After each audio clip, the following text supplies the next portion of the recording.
Lena, a young woman new to the city, was a part-time employee at the mall's coffee shop. She'd heard the whispers, of course, but she never thought much about them. That was until she stayed late one evening, trying to finish a shift after hours. As the clock ticked closer to midnight, Lena felt a cold chill pass over her. At first, it was just the usual draft from the air conditioning. But then the whispers started, soft murmurs that seemed to come from the walls themselves. Lena looked around, uneasy, but saw nothing out of the ordinary. Lena had always been a night owl, but tonight felt different. The air was thick with an ominous energy, as if the mall itself was alive, breathing in the darkness. After she had closed the coffee shop for the night, she headed toward the employee exit.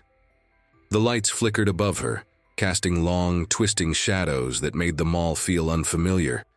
There was something wrong about the place after dark. It felt hollow, abandoned, despite the bustling crowds during the day. As Lena walked through the darkened mall, she noticed something strange. The usual sounds of bustling shoppers and overhead announcements had gone silent. The mall felt too quiet, as if the air had been sucked out of the space. She passed by the escalators leading to the second floor and stopped. There, at the far end of the mall, stood an old, rusted door. She had never seen it before.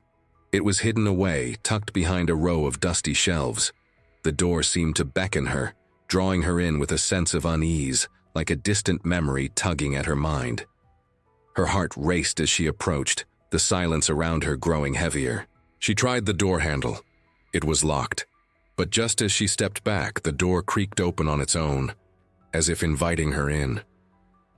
Lena hesitated for a moment, but then stepped through the threshold.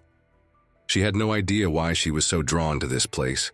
Something told her it wasn't meant to be found, but curiosity won out. As she stepped into the dark corridor beyond, the door slammed shut behind her with a deafening bang. She stumbled forward, her breath catching in her throat as her eyes tried to adjust to the low light. The walls here were different, old, cracked, and stained with what looked like dried blood. There were no more shiny marble floors or pristine signs for stores. Instead, the walls were lined with peeling paint, and the ceiling was low, like the mall had been built on top of something ancient. Lena could hear faint whispers again, and this time they were louder, almost intelligible. She strained to listen, but the words didn't make sense. A low hum filled the air, like the sound of an old television with static. The deeper she ventured, the more oppressive the silence became.